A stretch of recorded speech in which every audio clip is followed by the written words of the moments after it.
Organisasi Amatir Radio Indonesia atau ORARI lokal Kabupaten Tapin memberikan kesempatan kepada 160 pendaftar dari 200 lebih pendaftar sekalsel, terutama Tapin yang ingin ikut ujian negara amatir radio atau UNAR tahun 2020 pada hari Minggu 13 Desember 2020 di Tapin. Namun karena kondisi COVID-19, pendaftar terpaksa dibatasi. Mereka yang terdaftar sebagai calon amatir atau camar ORARI lokal Tapin sebanyak 160 orang sebelum mengikuti UNAR diberikan pembekalan. Jumat 11 Desember siang bertempat di Balai Diklat Pertanian Bypass Rantau. Hadir dalam kegiatan ini Ketua ORARI lokal Tapin Haji Yustan Ajidin ST, Kapolres Tapin diwakilkan Kasat Binmas Polres Tapin AKP Elianto, Kepala UNAR 2020 Kasful Anwar, Wakil Ketua ORARI lokal Tapin Sumantri dan Latif selaku narasumber yang memberikan paparan kepada calon amatir atau camar. Kegiatan UNAR tahun 2020 ini merupakan syarat anggota untuk mendapatkan legalitas. Istilah ORARI adalah nama panggilan yang tercatat secara nasional maupun internasional. Adapun tingkatan yang mengikuti ujian negara amatir radio atau UNAR ini adalah siaga. Sebagaimana diketahui, tingkatan di ORARI lokal Tapin ini terdiri siaga yang memiliki sandi Morse dengan sebutan YD atau YG, tingkatan penggalang yang memiliki sebutan YC atau YE, dan tingkatan penegak biasa disebut YB atau YF.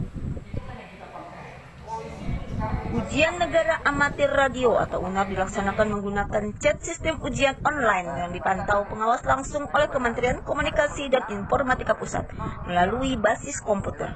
Demikian juga penilaian langsung diberikan setelah menjawab materi soal yang diujikan meliputi pendidikan Pancasila, bahasa, pengetahuan elektronik, dan pengetahuan teknik tentang tata cara berkomunikasi melalui radio. Acara ini berlangsung sesuai dengan protokol kesehatan. Sebagaimana Kasat Binmas Polres Tapin AKP Elianto memuji peserta dari penilaiannya, rata-rata sudah merubah perilaku untuk mematuhi protokol kesehatan.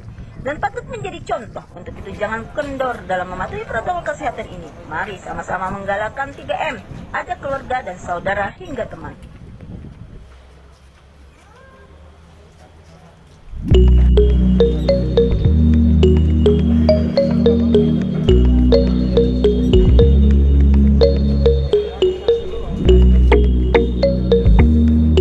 Baca nanti, nah itu baca ada melihat berarti non komputer, ya non komputer saya nggak boleh itu, karena kita menggunakan. Baik, dalam penjelasan kita tadi agar di dalam berkomunikasi tadi, baik yang bagi pemula calon amatir ini bisa menggunakan sarana komunikasi ORARI ini untuk menjalin silaturahmi maupun kegiatan-kegiatan yang program-program pemerintah seperti ya contohnya himbauan-himbauan kita tentang protokol kesehatan dalam upaya pencegahan COVID-19 dan juga membantu kita dalam menjaga dan memelihara keamanan ketertiban masyarakat.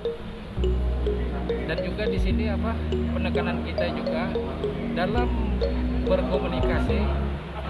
Nah, di situ perlu ditekankan kode etik dan etika dalam penyampaian berkomunikasi tadi, dan tidak membuat ujaran kebencian ataupun berita bohong sehingga mengganggu keamanan ketertiban masyarakat. Itu yang kita tekankan. Sebenarnya kita kan tidak yang berbau sara, tidak mengubar kebencian. Nah, karena seperti kita adalah silaturahmi, saling tukar informasi positif, baik itu sosial, ekonomi maupun budaya. Kalau UNAR-nya berbasis komputer, ini langsung dinilainya oleh siapa Pak? Pihak komputer? Nah ya, jadi ujian UNAR di Tapin ini adalah sistem CAT, katanya CAT. Nah, jadi berbasis online. Jadi itu sudah ada di Balmon. Jadi di Balmon yang di bawah Kominfo. Jadi mereka lah yang artinya menilai. Mereka yang menilai apakah memiliki cukup syarat dalam ujian. Nantinya ada nilai-nilai tertentu yang artinya passing grade berapa, ambang kelulusannya. Nah, jadi peserta diharapkan bisa mampu dalam menjawab khususnya di bidang-bidang teknik berkomunikasi, juga ada pelajaran bela negara seperti Pancasila dan lain sebagainya. Itu termasuk materi Pak Padi? Iya, materi. Nah, materinya kan ada Pancasila, ada bahasa Indonesia, mungkin ada bahasa Inggris, kemudian teknik-teknik berkomunikasi dan lain sebagainya. Ya, jadi syarat legalitas itu harus memiliki call sign atau nama panggilan. Nah, jadi dalam satu organisasi khususnya Orari, jadi kita harus memiliki call sign atau nama panggilan, karena call sign itu udah tercatat secara nasional bahkan internasional. Jadi untuk mendapatkan call sign harus mengikuti ujian nasional amatir radio disingkat UNAR. Nah, jadi UNAR tadi memang dilaksanakan di Kabupaten Tapin karena berdasarkan permohonan dari calon amatir yang cukup banyak. Nah, di tempat kita dari daftar yang ada 200-an lah yang ingin mengikuti UNAR ini. Namun karena UNAR dilaksanakan pada masa pandemi COVID, nah kami dibatasi. Nah, jadi untuk UNAR tahun ini di 2020 kita diberi kuota hanya 160 peserta. Ini untuk tingkatannya mana aja Pak, bisa disebutkan lagi Pak? Tadi kita untuk siaga. Nah, jadi siaga dulu yang kita utamakan untuk memiliki call sign dulu.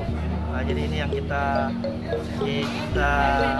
laksanakan karena begitu banyaknya di siaga, di calon amatir ini yang mengajukan untuk mengikuti UNAR. Harapan para peserta setelah dapat call sign itu Pak? Ya, harapannya dengan mengikuti UNAR ini mereka di dalam berkomunikasi sudah memiliki lisensi, memiliki izin berkomunikasi sama seperti halnya kita memiliki SIM. Nah, jadi kita memiliki SIM, kita artinya berhak untuk berkomunikasi, menginformasikan segala kegiatan baik itu yang sifatnya sosial maupun kemasyarakatan. Nah, jadi inilah sebagai tanggung jawab. Kalau kita sudah memiliki call sign, kita bertanggung jawab apa yang akan kita komunikasikan.